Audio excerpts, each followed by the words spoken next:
وسلم على رسوله الكريم. قال الله تبارك وتعالى في القرآن المجيد: أعوذ بالله من الشيطان الرجيم. بسم الله الرحمن الرحيم. لقد من الله على المؤمنين إذ بعث فيهم رسولا من أنفسهم يتلو عليهم آياته ويزكيهم ويعلمهم الكتاب والحكمة وإن كانوا من قبل لفي ضلال مبين. قال الله تعالى في مقام آخر: والضحى والليل إذا سجى ما ودعك ربك وما قلى وللآخرة خير لك من الأولى. آمنت بالله صدق الله مولانا العظيم.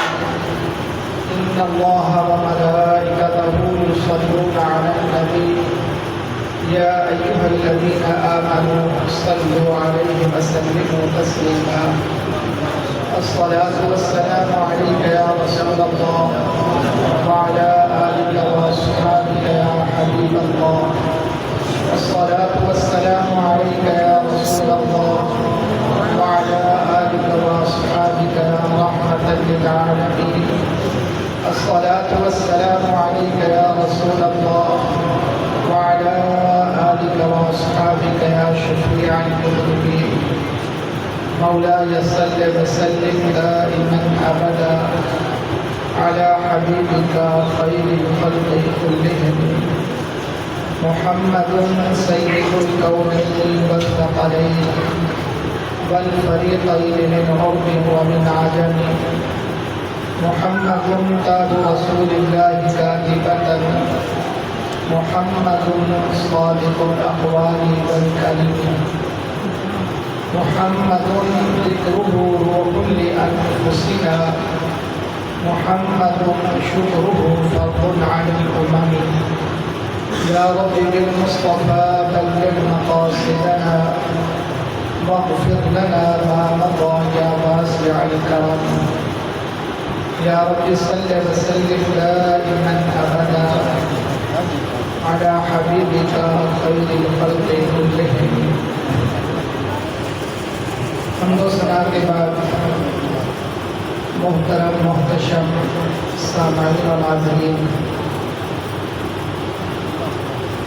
اس جامعہ مسجد شریف الرضا میں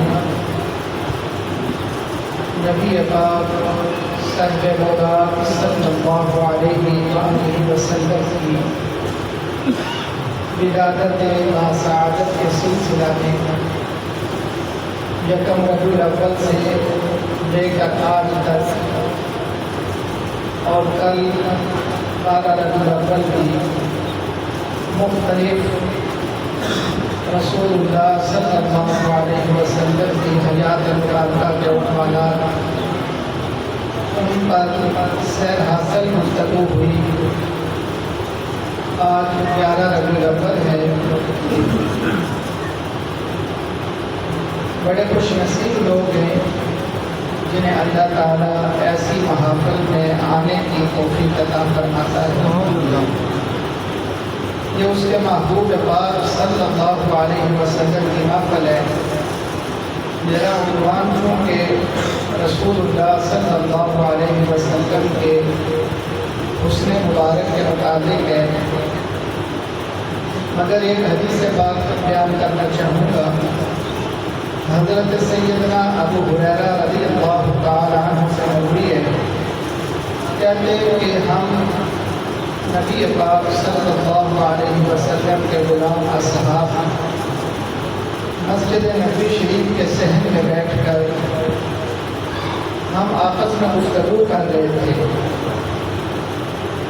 اور ہماری گفتگو کا موضوع یہ تھا: اللہ تعالیٰ نے ہم پہ احسان عظیم کیا کہ اس نے ہمیں اپنا محبوب عطا فرمایا.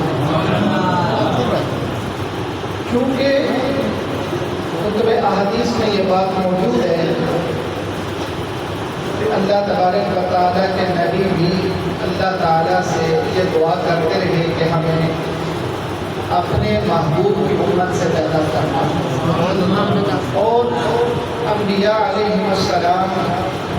اپنے اپنے دور میں اپنے اپنے وقت میں جب اللہ نے انہیں منصب رسالت عطا فرمایا تو اپنے امتیوں کو ہمارے آقا و مولا صلی اللہ علیہ وسلم کی آمد کے متعلق اور آپ کے اوصاف کے متعلق بتلاتے رہے، اور یہود اور نصارہ یہ کہتے ہیں ہم اپنے بچوں کا ہمیں اتنا تعارف نہیں تھا جتنا تعارف اور جتنی پہچان ہمیں محبوب خدا صلی اللہ علیہ وسلم کی تھی۔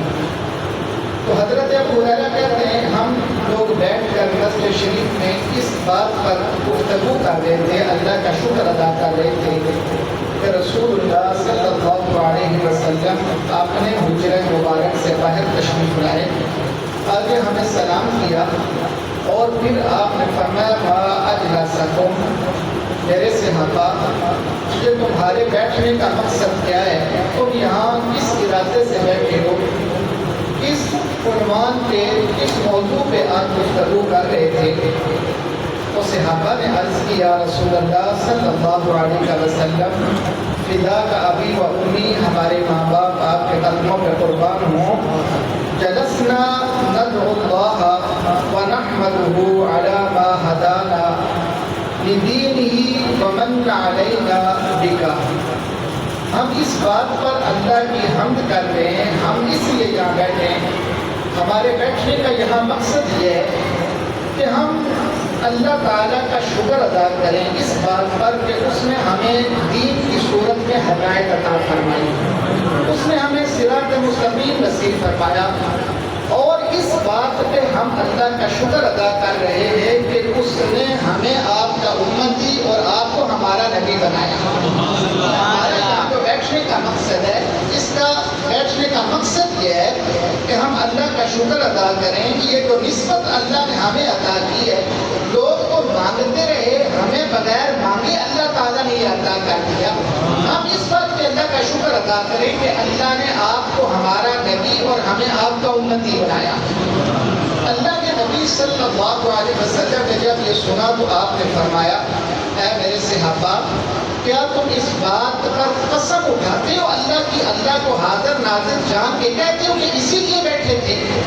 صحابہ نے عرض کی ہاں یا رسول اللہ صلی اللہ علیہ وسلم، ہمیں اللہ کی عزت کی قسم ہے ہمارا آج یہاں بیٹھنے کا اور کوئی مقصد نہیں، یہی مقصد تھا کہ ہم آپ کا میلاد منائیں اور اللہ کا شکر ادا کریں، یہی ہمارا مقصد تھا نا، یہی کہ بیٹھے کیوں ہیں کہ آپ جو اللہ نے ہمیں یہ نعمت عطا کی ہے ہم اس نعمت پہ اللہ کا شکر ادا کریں۔ تو محبوب خدا صلی اللہ علیہ وسلم نے فرمایا میرے صحابہ میں نے قسم تم سے اس لیے نہیں لی کہ مجھے تمہارے قول پہ شک ہے کہ تم اندر سے اور ہو اور زبان سے اور ہو، نہیں، مجھے اس بات کا یقین ہے میں نے تمہاری تربیت کی ہے، تم اللہ اور اس کے رسول کے ساتھ کبھی دغا بازی نہیں کر سکتے، یہ میں جانتا ہوں، مگر یہ قسم اس لیے لی گئی ہے کہ بسا اوقات جس چیز کے متعلق قسم لی جاتی ہے اس چیز کی بلندی اور اس کا مقام بتلانا مقصود ہوتا ہے۔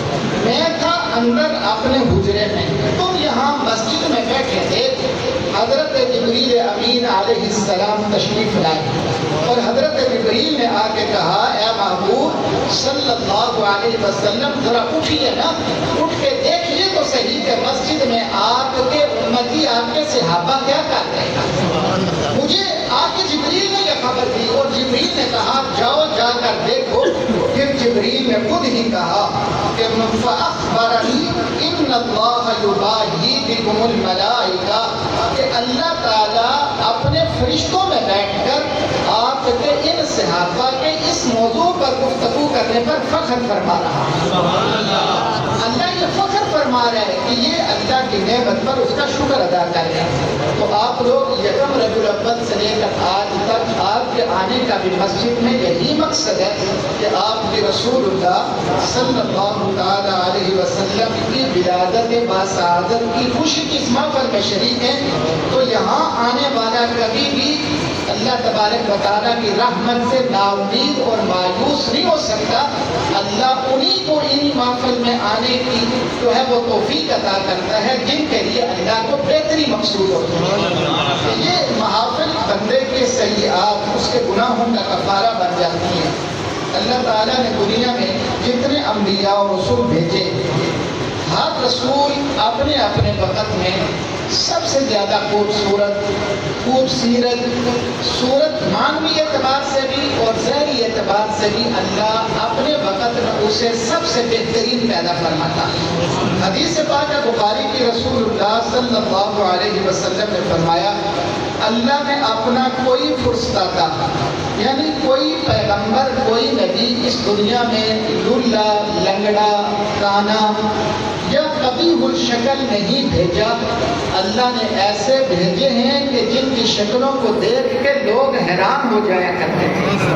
وہ اتنا خوبصورت ہے، کہا میں تمہیں بتلاؤں کہ اللہ تعالیٰ نے موسیٰ کو کیسی شکل عطا کی تھی، اللہ نے ابراہیم کو کیسی شکل عطا کی تھی۔ فرمایا ابراہیم اس دنیا میں تمہارے نبی سے بڑھ کر کوئی ابراہیم کی شکل سے مشابہت نہیں رکھتا، اور نہ ابراہیم دنیا میں کسی اور سے بڑھ کر تمہارے نبی کے شکل سے زیادہ کسی سے مشابہت رکھتے تھے۔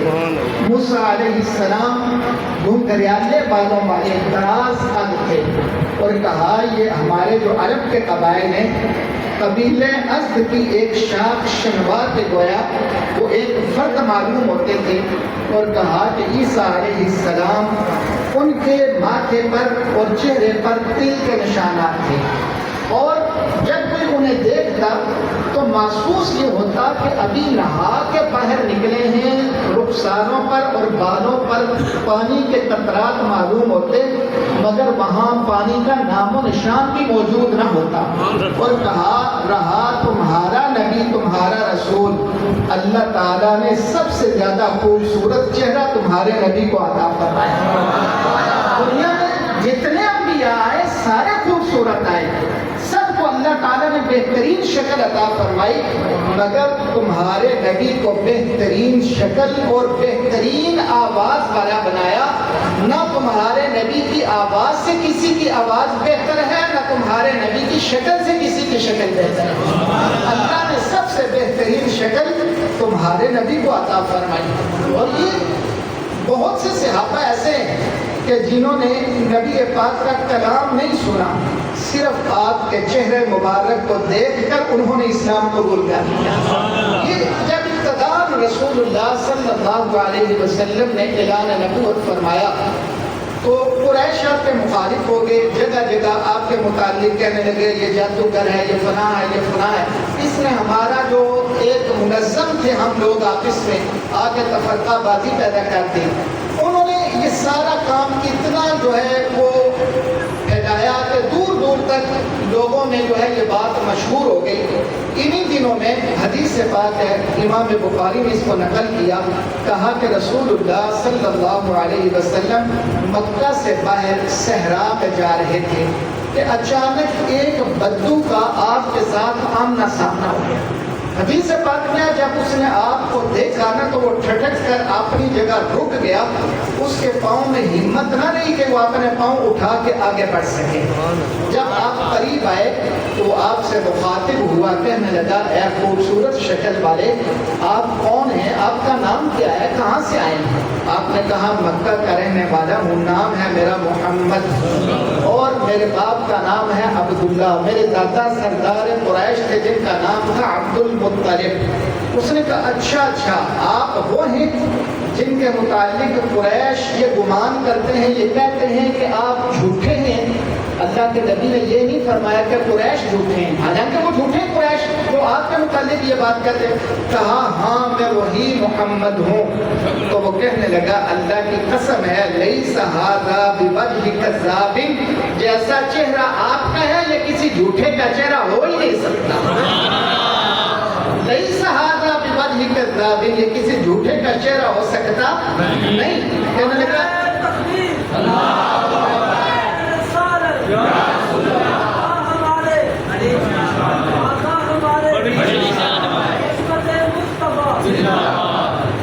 بھلا آپ بتلائیں تو صحیح کہ آپ کہتے کیا ہیں، آپ کی تعلیمات کیا ہیں، آپ کا دین کیا ہے؟ امام الانبیاء نے اس کے سامنے اپنی تعلیمات بیان فرمائی، اللہ کی توحید، اپنی رسالت۔ اس نے کہا ہاتھ آگے بڑھائیے، میں گواہی دیتا ہوں آپ اللہ کے سچے رسول ہیں۔ آپ کا چہرہ بتلا رہے ہیں۔ حضرت عبداللہ بن سلام یہود کے بہت بڑے عالم تھے، جو ہے وہ تورات کتاب کے یہودیوں کے عالم، حضرت یوسف علیہ نبینا علیہ السلام کی اولاد سے تھے، خوبصورت بھی بڑے تھے، اور مرتبہ مقام بھی اللہ نے بڑا عطا کیا۔ اپنے وقت میں ان کے علم کے ہم پلہ کوئی دوسرا شخص مدینہ پاک میں اس وقت کے یثرب میں موجود نہیں تھا۔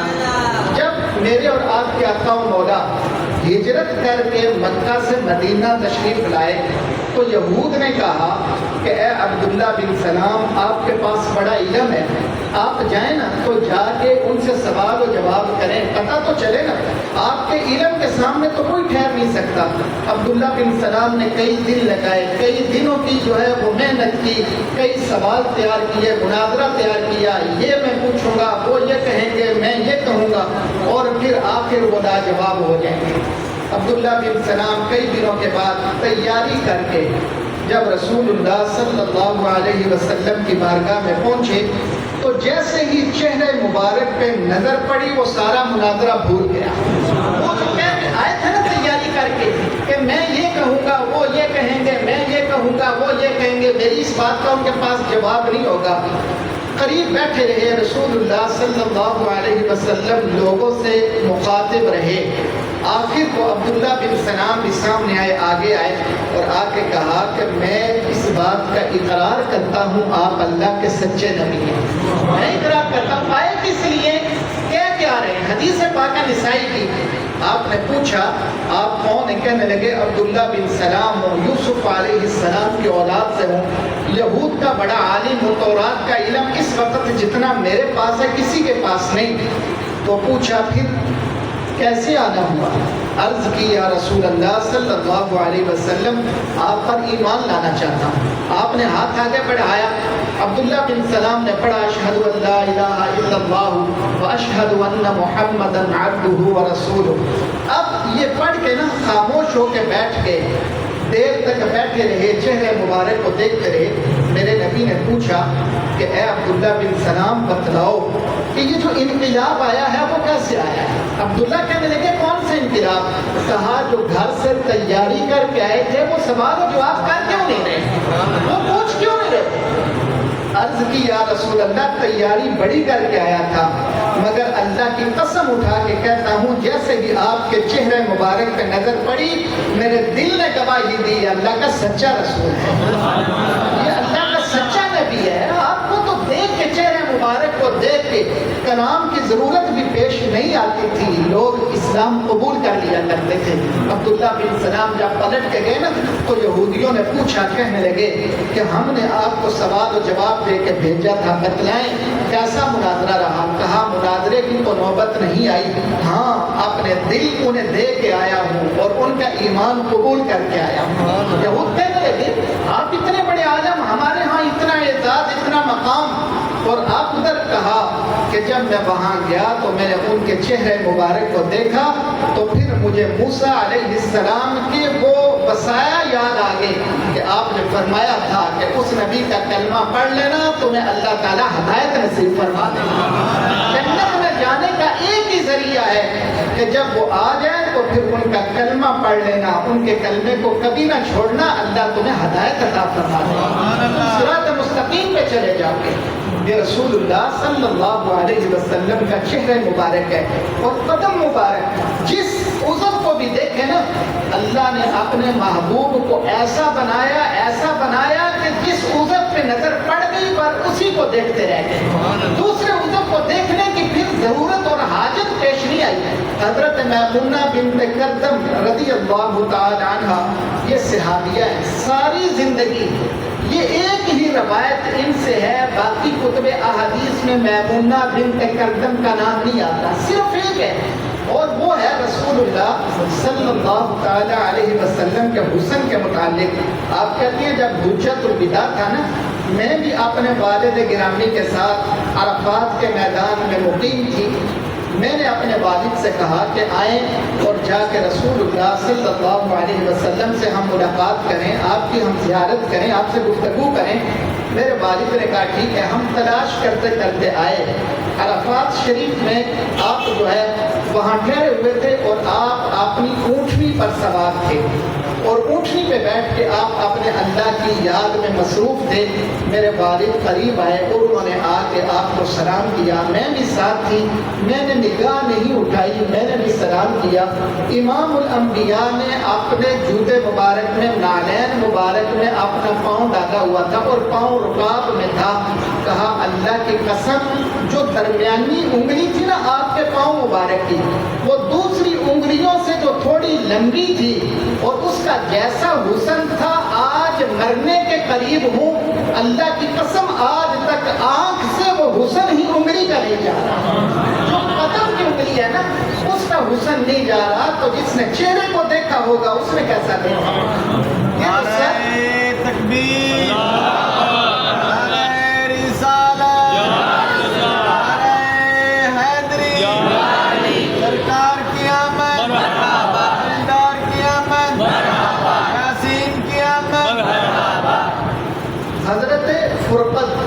صحابی رسول ہے، حدیث پاک میں یہ بڑے جلیل القدر اور بڑے قوی الحسا، بڑے بہادر صحابی ہیں۔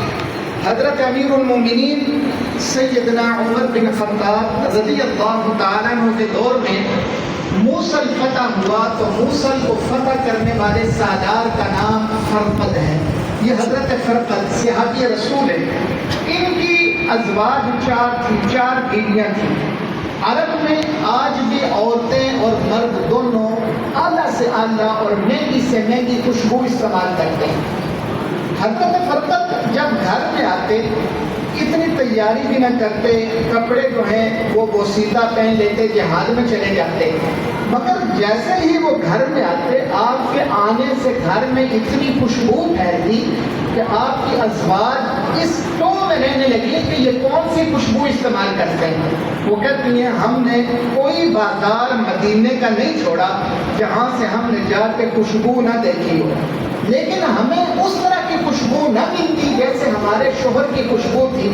آخر ایک دن ہم عاجز آ گئی، جب آپ گھر تشریف لائے تو ہم نے آپ سے پوچھا، سوال کیا کہ آپ جو خوشبو لگاتے ہیں وہ کون سی خوشبو ہے، ہمیں اس کا نام تو بتلائیں۔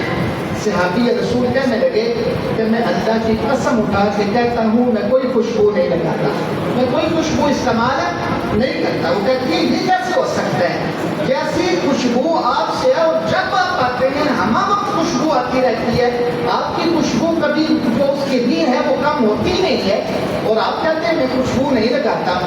آپ نے کہا جب سے تم میری خوشبو کو تلاش کرنے کے لیے لگی ہو، مجھے اسی دن کا پتہ ہے کہ تم مجھے تلاش کر رہی ہو اور بازاروں میں میں وہ خوشبو کو ڈھونڈ رہی ہو، لیکن میں تمہیں بتلاؤں میں خوشبو نہیں لگاتا۔ انہوں نے کہا پھر کہا کہ میں بیمار ہو گیا اور میرے جسم پہ جگہ جگہ آبلے نکل آئے، یعنی دانے نکل آئے، اور پھنسیاں نکلی، اتنی نکلی کہ میں نہ رات کو سو سکتا تھا نہ دن کو آرام کر سکتا تھا۔ میری والدہ مجھے انگلی سے پکڑ کے امام الانبیاء احمد مجتبیٰ محبوب خدا صلی اللہ علیہ وسلم کے پاس تشریف لے گئی اور جا کے میرا احوال حال بیان کیا، اور میں نے بھی کہا کہ میرے آقا و مولا میں تو اتنا پریشان ہوں کہ راتوں کو آرام نہیں کر سکتا، سو نہیں سکتا۔ میرے نبی نے فرمایا تو ایسا کر کہ تہبند لے اور اپنے سطر کو ڈھانپ لے۔ میں نے اپنے گھٹنے سے لے کے اپنے ناف تک سطر کو ڈھانپ لیا۔ میرے نبی نے فرمایا باقی کپڑے اتار دے، میں نے قمیض بھی اتار دی۔ میرے نبی نے مجھے سامنے بٹھایا اور اپنا دست اقدس میرے سارے جسم کے اوپر ملا، کہا اللہ کی قسم اس وقت سے لے کے آج تک میرے جسم سے خوشبو جاتی ہی نہیں۔ یہ ایسا خوشبو والا نبی کہ آج تک میں خوشبو لگاتا نہیں، مجھے آرام بھی اسی وقت آیا اور آج تک میرے جسم سے خوشبو نہیں گئی۔ یہ جو خوشبو تمہیں آتی ہے اس میں میرا کمال نہیں، یہ میرے محبوب کے دست اقدس کا کمال ہے کہ اس نے اپنا جو ہے وہ دست اقدس میرے چہرے پہ میرے سارے جسم پہ پھیرا سوائے یہ جو سطر ہے اس کے، اور آج تک وہ خوشبو چلی ہی آ رہی ہے اور میں یقین رکھتا ہوں یہی خوشبو لے کے میں اپنی قبر میں چلا جاؤں گا۔ یہ رسول اللہ صلی اللہ تعالی علیہ وسلم کا طریقہ ہے۔ حضرت سیدنا انس بن مالک رضی اللہ تعالی عنہ 10 سال تک امام الانبیاء کے خادم رہے۔ 10 سال آپ نے فرمایا اللہ کی قسم ہے جب بھی میں اللہ کے نبی سے ہاتھ ملاتا میں نے آج تک اتنی نرم چیز کوئی نہیں دیکھی، نہ ریشم میں نہ کسی اور میں، جتنا نرم ہاتھ میں نے اپنے محبوب کا پایا، اور اتنی اچھی خوشبو میں نے کبھی نہیں دیکھی جیسی خوشبو رسول اللہ کے ہاتھوں سے آیا کرتی تھی۔ اور صحابہ کہتے ہیں حضرت امام بخاری نے لکھا ہے کہ جس راستے سے میرے آقا و مولا گزر جاتے تھے نا، لوگوں کو پوچھنے کی حاجت نہیں رہتی تھی، اس راستے کی فضا بتلایا کرتی تھی ابھی ہمارا محبوب ادھر سے گزر کے گیا ہے۔ صبح سے لے کے امام الانبیاء جس شخص کے جس بچے کے سر پہ اپنا دست شفقت پھیر دیتے نا گزرتے ہوئے، یہ آپ کا معمول مبارک تھا بچوں کے سر پہ ہاتھ پھیرنا، انہیں پیار کرنا، جس کے سر پہ ہاتھ پھیر دیتے سارا دن وہ دوسروں سے ممتاز رہتا اور دوسرے سمجھ جاتے یہ وہ خوش نصیب ہے جس کے ساتھ پیار اللہ کے محبوب نے ہاتھ رکھا۔ اتنا حسین و جمیل انسان ام معبد جب سفر ہجرت درپیش ہے تو ام معبد کی کٹیا کے قریب جب آپ آئے، 3 اشخاص کا مشتمل یہ قافلہ ہے۔ امام الانبیاء تھے، حضرت ابو بکر تھے، عامر بن فہیرہ تھے، حضرت ابو بکر کے غلام۔ تو یہ ام معبد نام کی یہ جو عورت ہے یہ اپنے کٹیا کے باہر بیٹھی تھی۔ امام الانبیاء جب قریب آئے، بھوک لگی ہوئی تھی، حضرت ابو بکر نے پوچھا کہ اے خاتون کیا تیرے پاس کچھ ہے کھانے کے لیے؟ ہم تو اسے قیمت پر خریدنے کو تیار ہیں۔ اس نے کہا جیسی شکلیں اللہ نے تمہیں عطا کی ہیں میرے پاس ہوتی تو مجھے خوشی ہوتی کہ میں تمہاری جو ہے وہ میزبان بنتی، تم میرے مہمان بنتے، لیکن میرے گھر میں کھانے پینے کو کچھ نہیں۔ اس کی کٹیا کے قریب خیمے کے قریب ایک لاغر بکری کھڑی تھی۔ میرے اور آپ کے آقا مولا نے پوچھا اے ام معبد یہ بتلا یہ بکری کیسی ہے؟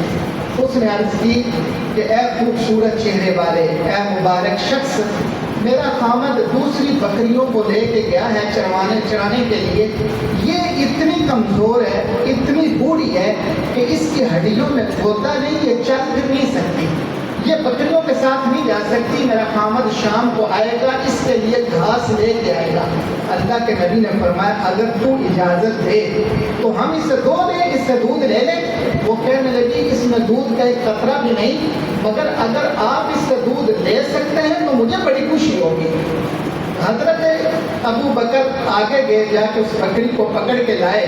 امام الانبیاء نے بسم اللہ الرحمن الرحیم اللہ کا نام لے کے اس کے اوپر ہاتھ پھیرا نا، اور ام معبد سے کہا برتن لے کے آؤ۔ جب برتن لے کے آئی اللہ کے نبی دودھ دھونے لگے تو وہ لاغر اور کمزور بکری اس میں اتنا دودھ آیا کہ برتن بھر گیا۔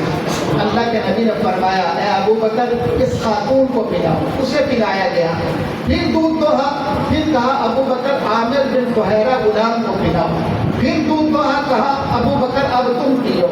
سب سے آخر میں میرے نبی نے دودھ دوہا اور خود پیا، اور پھر کہا اے ام معبد میرے اللہ نے جو دین مجھے عطا کیا ہے نا، اس دین میں یہ بات ہے ساقی القوم آخرہم، کہ پلانے والا خود سب سے آخر میں پیتا ہے۔ یہ اپنے طریقہ بھی بتلایا، جو پلانے والا ہے وہ خود سب سے آخر میں پیتا ہے۔ اور پھر آپ نے کہا ام معبد تیرے گھر میں برتن کتنے ہیں؟ اس نے برتن لے کے آئی، اللہ کے نبی نے اپنے ہاتھوں سے دھوا، سارے برتن لبالب بھر گئے، اور آپ نے ام معبد کے خیمے میں رکھا اور آپ وہاں سے چلے گئے۔ یہ وقت تھا صبح 10 سے 11 بجے کے درمیان، یعنی ابھی زوال سے پہلے کا وقت ہے، حدیث پاک میں ہے۔ شام کے وقت ابو معبد ام معبد کا خامد جب گھر آیا نا تو دور سے کہنے لگا کہ اے ام معبد آج کوئی انہونی ضرور ہوئی ہے کہ میں آیا تو رات کے اندھیرے میں ہوں، مگر مجھے اپنی کٹیا آج نور علی نور نظر آ رہی ہے، آج انوار و تجلیات کی بارش ہو رہی ہے۔ آج یہ وہ پہلے والی کٹیا نہیں، رہتا میں یہاں ہوں لیکن آج یہ بدلا ماحول کیسا ہے، یہ تو سارا صحرا خوشبوؤں سے معطر ہے. اور پھر جب گھر میں داخل ہوا تو اپنے منہ میں اس نے انگلی ڈال دی حیرت کے مارے. کہنے لگا اے ام معبد یہ گھر میں دودھ کی نہر کہاں سے کیا نکلی ہے, اتنا دودھ آ گیا. تو وہ عورت کہنے لگی بخدا تو نے سچ کہا ہے, آج یہاں سے ایک مبارک شخص کا گزر ہوا ہے, یہ ساری اس کی برکات ہیں. جب سے گیا ہے خوشبوئیں ہی چھوڑ کے گیا ہے, یادیں چھوڑ کے گیا ہے. اور پھر اس نے کہا مجھے اس کا حلیہ بتلاؤ. تو ام معبد نے حلیہ بتلایا. اس کے بعد عرصہ دراز کے بعد ام معبد اپنے بچے کو لے کے خریداری کے لیے بازار میں گئی. اسے وہاں سے وہ چیز نہ ملی. تلاش کرتے کرتے وہ مدینہ رسول میں رسول اللہ صلی اللہ علیہ وسلم کے شہر میں گئی. تو ماں خریداری کر رہی تھی تو قریب سے حضرت ابو بکر گزرے. ام معبد کا بیٹا جو ہے وہ چلا اٹھا, کہنے لگا یا اماؤ, اے میری ماں, یہ وہ شخص ہے جو اس دن مبارک کے ساتھ تھا. وہ آگے گیا, اس نے جا کے حضرت ابو بکر کے دامن کو پکڑ لیا اور کہنے لگا ہمیں بتلاؤ تو صحیح وہ مبارک کہاں ہے. ابو بکر کہنے لگے وہ کون مبارک ہے؟ اچھا تو یہ نام تو انہوں نے خود رکھا ہوا تھا. وہ مائی بھی آگے آئی, کہنے لگی وہ جب تم اس وقت ہمارے پاس آئے تھے اور دودھ تم نے ایک اس بکری سے نکالا تھا جس میں دودھ کا ایک قطرہ بھی نہ تھا. تو حضرت ابو بکر سمجھ گئے, کہنے لگے ان کا نام محمد الرسول اللہ ہے, وہ اللہ کے نبی ہیں, وہ نبیوں کے امام ہیں, وہ خاتم النبیین ہیں, وہ محبوب خدا ہیں, وہ ہمارے آقا و مولا ملجا و ماوا ہیں. آؤ میں تمہیں لے چلوں. یہ دونوں کو لے کے ابو بکر اللہ کے نبی کی خدمت میں حاضر ہوئے نا, تو امام الانبیاء نے انہیں نوازا, کپڑے عطا کیے, دیگر جو ہیں وہ تحائف دیے. یہ تحائف لے کے کپڑے لے کے رسول اللہ صلی اللہ علیہ وسلم کی قدم بوسی کر کے جب واپس اپنے گھر گئے نا, تو شام کو ابو معبد اس دن پھر آیا اور کہنے لگا میں نے تمہیں کہا تھا اب جب بھی مبارک کا ادھر سے گزر ہو میں اپنی بکریاں قریب قریب چرایا کروں گا, مجھے بلا لینا. آج پھر مبارک یہاں آئے اور تم نے ہمیں بلایا نہیں مجھے. تو ام معبد کہنے لگی مبارک نہیں آیا, ہم مبارک کے پاس سے ہو کے آئے ہیں. اور یہ جو نور مجھے نظر آ رہا ہے یہ ہمارا نبی کی قدم بوسی کرنے سے اللہ نے ہمیں یہ اعزاز عطا کیا ہے کہ آج ہماری کٹیا اسی طرح پھر مہک رہی ہے. اللہ نے قرآن میں قسمیں اٹھائیں اور اپنے محبوب صلی اللہ تعالی علیہ وسلم کے حسن کو بیان فرمایا, اور اتنا حسن عطا کیا اللہ نے اپنے محبوب کو کہ جس نے دیکھا بس دیکھتا ہی رہا. اور پھر جب بھی صحابہ ایک دوسرے سے ملتے تو انہیں پہلا سوال ان کا یہ ہوتا کہ ہمیں اپنے محبوب کا, ہمارے آقا کا حلیہ تو بتلاؤ. وہ کہتے تم نے نہیں دیکھا, تو وہ کہتے دیکھا ضرور ہے مگر تم سے پوچھنے کی آج بھی جو ہے وہ مٹھاس اور پیاس باقی ہے کہ تم بتلاؤ تم نے ہمارے نبی کو کیسے پایا. حضرت سیدنا حسان بن ثابت رضی اللہ تعالیٰ عنہ کہتے ہیں اللہ کی قسم اللہ نے اپنے محبوب کے چہرے انور پر 70,000 بشریت کے پردے ڈال کے انہیں دنیا میں بھیجا, وگرنہ کس کی آنکھ میں اتنی طاقت تھی کہ وہ محبوب خدا کو دیکھ سکے. یہ اللہ تعالیٰ کی غیرت کو گوارا ہی نہیں کہ بغیر پردے کے اللہ کے سوا کوئی اس کے محبوب کو دیکھے. جس نے جیسا دیکھا اس نے ویسا بیان کیا. اللہ تبارک و تعالیٰ اپنے محبوب نبی کریم صلی اللہ تعالی علیہ وسلم کی زیارت سے ہم سب کو جو ہے مزین فرمائے, اور اللہ ہمیں یہ اعزاز عطا فرمائے, اور قیامت کے دن اللہ تعالیٰ آپ کی شفاعت کبریٰ ہمیں نصیب فرمائے. اللہ ہمارا بیٹھنا اور بٹھانا اپنی بارگاہ میں قبول فرمائے. وآخر دعوانا